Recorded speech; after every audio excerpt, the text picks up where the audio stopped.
मोबाईलमुळं आत्ता बोलायला शिकलो, बघायला चांगलं चांगलं मिळते.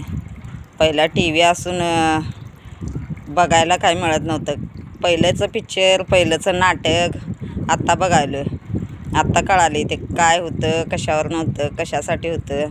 आत्ता कळाली सगळं स्टोरी. महाभारत लागायचं, श्रीकृष्ण लागायचं, ओम नमः शिवाय लागायचं. त्यावेळी वाटायचं हे असं हे करतात, असं कॅम्प्युटरवर करतात आणि हे सगळं खोटं असं वाटायचं. आणि ते सगळं आत्ता खरं वाटायले. त्यावेळी बघायला पाहिजे होतं असं आत्ता वाटते. त्यावेळी एक पिक्चर कळालं नाही, एक नाटक कळालं नाही, एक काय हे कळालं नाही. त्यावेळी शक्तिमान लागायचं, आलिफ लैला म्हणून लागायचं नाटक लहान असताना. मग प्रत्येकाचे वेगवेगळे चॅनल बदलायचं, हे जरा लावायचं, ते जरा लावायचं. मग ते बघत्याला निम्म्यातच राहायचं. एकच टी व्ही आणि बघायला 7-8 जण, 10-12 जण एका खोलीत. ते पिक्चर बी कळायचं नाही आणि ते नाटक बी कळायचं नाही. आणि आता सगळं आहे तर आता वेळ नाही असं झाले. तर मोबाईलनं चांगलं केलं आहे आमच्यासारख्या बायकासनी. तेवढंच 2 मिनटात एक तासभर घ्यायला मिळते, तेवढंच समाधान वाटते. काय तर बघायला मिळते, काय तर शिकायला मिळते, काय तर व्हिडिओ करायला मिळते, आपल्या मनातलं बोलायला गावते. कुठं तर काय तर हित असलं की अन्याय व्हिडिओ करायला गावते. टी व्ही असले की टी व्ही बघू देत नाहीत. प्रत्येकाचं वेगवेगळं चॅनल बदलाय. आता प्रत्येकाकडे मोबाईल आहेत, मोबाईलमुळं बरं पडते. आपल्याला काय पण बघायला मिळते. प्रत्येकाकडं मोबाईल असला की घेऊन बसतात. सगळ्यांच्याकडं असले की ज्याला काय बघायचं आहे ते बघू शकतात मोबाईलमुळं. आणि काय पण घेऊ शकतो आपण, काय पण बघू शकतो आपल्या मनाचं आवडीचं. आणि एक पिक्चर कळालं नाही, काय कळालं नाही. पहिलंचं पिक्चर आत्ता बघालो आहे, आत्ता कळते ही स्टोरी कशावर नव्हती, काय होती. नायक पिक्चर बघितला आत्ता. परत लज्जा पिक्चर, त्या पिक्चरमधनं काय शिकायला मिळालं. हे छावा पिक्चर आता काढाल्यात.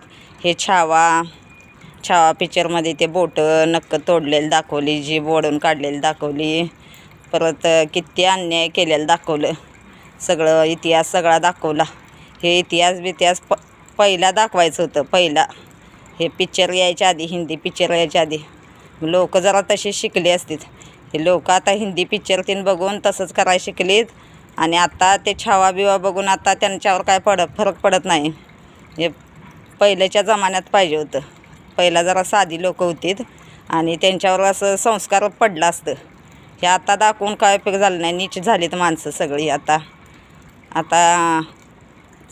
शिकलेली हुशार जेवढी माणसं आहेत तेवढीच नाही. अडाणी माणसं आहेत ते काय खरं नाही. मग ते काय त्यांच्यावर फरकच पडत नाही. चांगला पिक्चर असू दे, वाईट असू दे, त्यांच्यावर काय फरक पडत नाही. हे पिक्चर कशासाठी आहे, नाटक कशासाठी आहे, व्हिडिओ कशासाठी करायल्यात, त्याच्यातनं आपल्याला काय घ्यायला पाहिजे ते काय नाही. सगळं स्वार्थी झाल्यात मतलबी लोक. आता पिक्चर काढायचा असला की असा काढा जनावरांच्यावरनं. जनावरांनी सांभाळतोय तर बांधूनच, शेळ्या असू दे, म्हशी असू देत, बकऱ्या असू देत, ते बांधून सांभाळून त्यासनी मोठं करायचं. आणि मोठं करून शेवटी सोडायचं. असं हा अन्याय चालला आहे. आणि कुत्र्यांचं म्हटलं तर मग कुत्र्यासनी कसं पहिला गेट नव्हतीत, कुणाच्या बी गल्लीत, माळात, परत दाराच्या तोंडाला जाऊन बसायचीत. आता प्रत्येकाच्या घराला बारकी घरं असलं तरी पण गेट आल्यात. आता